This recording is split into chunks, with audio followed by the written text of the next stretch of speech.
gorgeous, stunning piece, and I'm so happy we started by looking at a shot of it. These overhead flowers is something that you might want to think about replacing an actual centerpiece on a table, because this is such a standout. You've done it two different ways, Leigh-Ann, and they are DIY. They're super easy to do and really affordable, which is my jam, always. And what I love about something like this is it not only, we talked earlier, right off the top of the show, the idea of bringing the outdoors in. So something like this, I could envision if you wanted, like a lot of dining rooms now have pot lights as well. If you don't need a standard fixed chandelier, do something like this, where you can add in battery-operated candles, which I have these on remote control, so you can turn them on, turn them off. Really simple. Smart.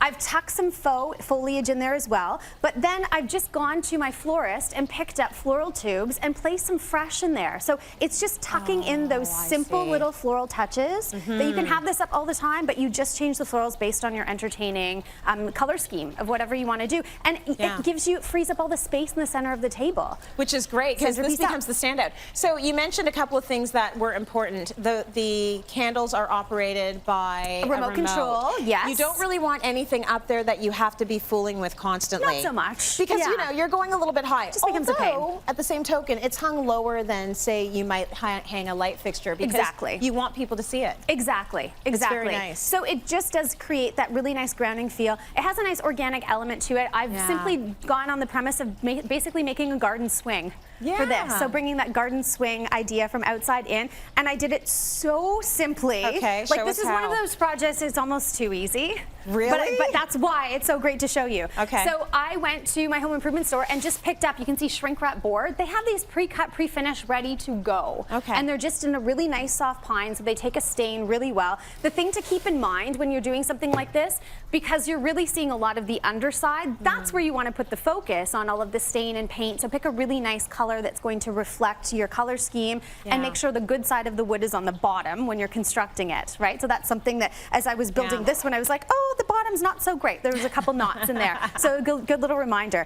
What I did, this isn't a necessary step, but what I thought would be safe because I was planning to tuck items in, I created just a rail right around. So I took some extra small strips of wood, and this is like a no miter job. You can also have these pre-cut. So if you're picking up the board at a home improvement store, just take off an inch from each side, and while you're there, have them pre-cut your pieces of wood. So you can see I just stacked them in an L. There's no miter there, so easy peasy, because you really don't see this part. That's right. And just threw some wood screws right through the top. So then stain the whole item up, and then taking a larger drill. So just drilling 4 holes, and then that's where the rope. So a nice thick jute rope that goes through. And the key with this is you definitely do want to tie it, but then I like to add a little bit of hot glue when I'm tying as well, just to keep it extra secure. With the weight sitting there, there's not a lot of weight in the first place, but you really don't need to worry too much. But the hot glue is kind of a nice, like, don't ever need to worry about it for sure. I think it's a good idea, because if that comes down, it's a different kind of party. This is not a chandelier I'd be swinging from. Right? Let's put it that way. There are those parties, and then there's this party, which is not that party. It's just pretty. Exactly. Yeah, use the hot glue. Exactly. So the nice thing with this too is with the boards you can go as long as you want, or I have this vision for smaller square boards, and if you hang them from different heights and have this beautiful layered look, it would be gorgeous. That would be lovely. So then I thought, I really want, it's nice seeing everything cascade over, but I wanted more floral.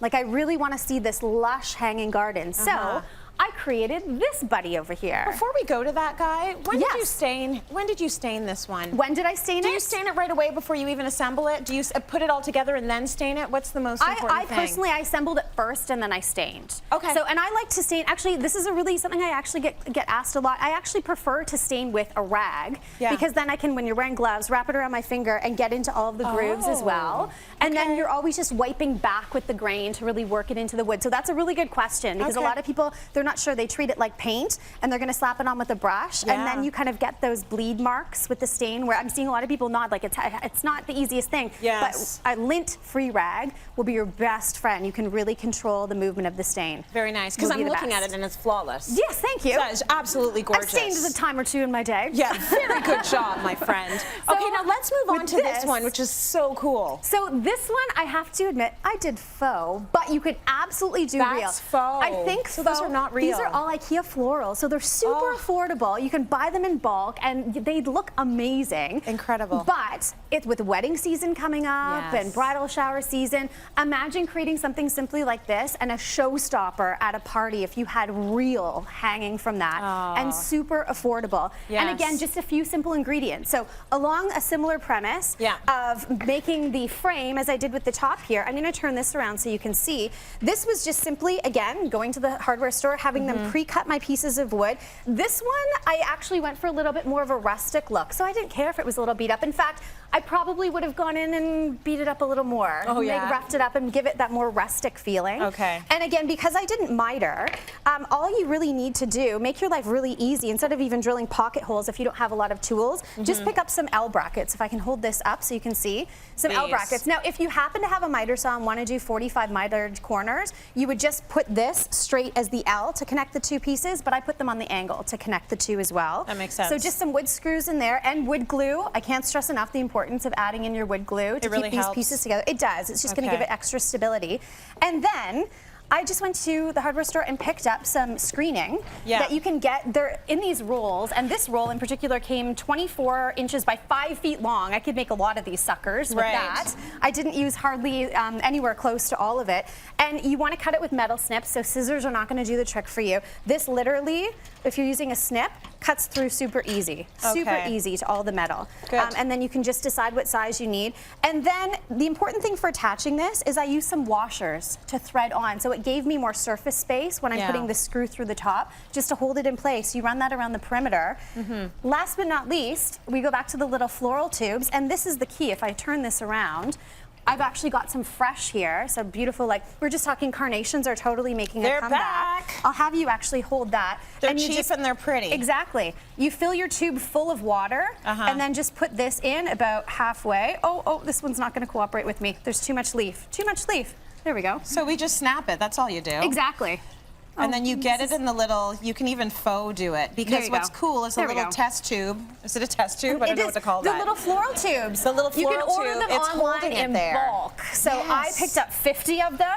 So I have a lot of florals that I can hang, but you can just imagine as you start to like layer them all in there, this beautiful layered garden that you have hanging overhead. And so easy. You pick the color, you pick, you know, the flower that you want. Exactly. It's gorgeous. Exactly.